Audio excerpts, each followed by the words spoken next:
Welcome back to the channel and welcome back to another quick pick prediction video.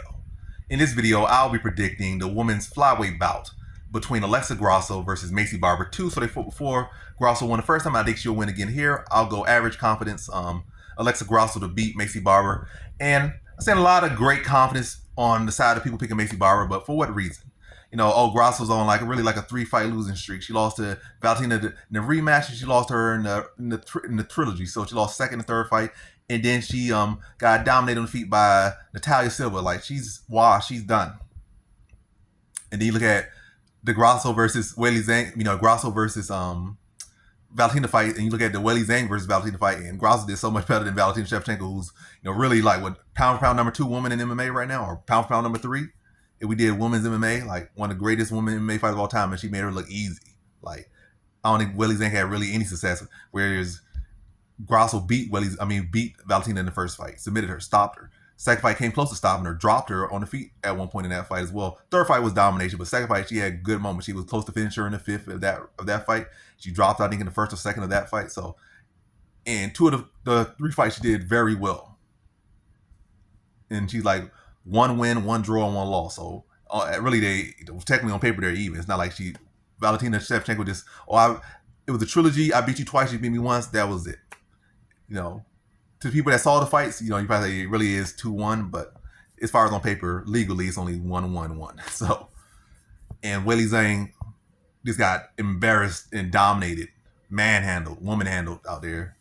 And I'm pretty sure most people, Weili Zhang was fighting Maycee Barber. Most people would still pick Weili Zhang, but coming off that fight, Weili Zhang probably would be a smaller favorite than she would have been in the past, but we probably still would be favored to beat her. And MMA math, Grasso did way better. And also, but now to get the point of these two fighting each other, I feel like when you look at Maycee Barber, her track record really favors her against grapplers, not so much strikers. It's not like she's some super fast and fleet-footed fighter. She kind of has developed into a fighter kind of more plotty, big power type striker, maybe a little bit more physical. So if anything, she's slower than she was in the past, especially compared to herself on the Contender Series. Like when she was younger on the Contender Series, she was very fast, she had way less mass on her, doing a lot more head kicks. She was way more dynamic and fast when she was coming up with Contender Series like 6-7 years ago. To her now, she put on more mass. You can see more belly on her. Her forehead got bigger. Her power got bigger. So yeah, she's probably slower than she was in the first fight. She probably hits harder, but yeah, I feel like Grasso still should be the better boxer, still should be the better, quicker striker here.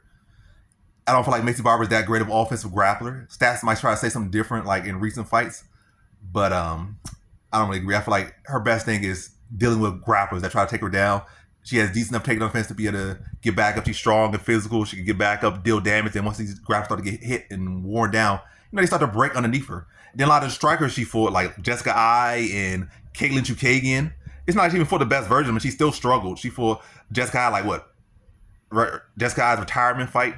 So she got to win there. She fought Chukagian that was like Chukagian's retirement fight. Chukagian had finally had a kid, a year layoff or something, after having a kid, and was like, I just want to give it one more go. So when she fought striker, recently, the only striker she's beaten have been fighters that have strikers that have fully pretty much say I'm at the end of my career, I'm about to call it quits. That's the striker she had beaten. She beat them by decision, not even by knockout. So she prevails against grapplers. She don't really prevail against strikers. And I still think Grasso's still just as hungry, still just as solid. And I only feel like Maycee Barber has improved that much. The streak might say otherwise, but I feel like it's really been the style that she has prevailed against mostly her career against grapplers. Like she beats some young, solid grapplers. And even in Maverick fight, she low-key got outstruck by Maverick, and a lot of people thought she would get robbed the fight. Even though I picked her, made money off her, a lot of people said she lost the fight, still she wouldn't have a battle. She technically got outpointed, outstruck by Miranda Maverick, who's striking looks pretty ugly. So I don't know. I'm saying a lot of this, say a lot of that, but I just feel like Grasso will still be the faster, more dynamic striker, will be the better boxer, will be able to beat a stronger, bigger, but slower Grasso, be the void because again, you're going against a striker, you're not going in with a grappler. And I think Natalia Silva would do her worse than she did Grasso, in my opinion. So not some more MMA math, some more MMA algebraic. But yeah, I just think Grasso will be able to do a good job of addressing the wrestling of Barber. She tries to go that route. And I just think she'll be the faster, sharper striker on the feet, beat her to the punch, beat her to the kick, have the better footwork, and beat Barber. But I still think it's another competitive decision as it was the first time. but I do think it's a clear decision for Grasso after 15 minutes. So in this one, I have Alexa Grasso via decision.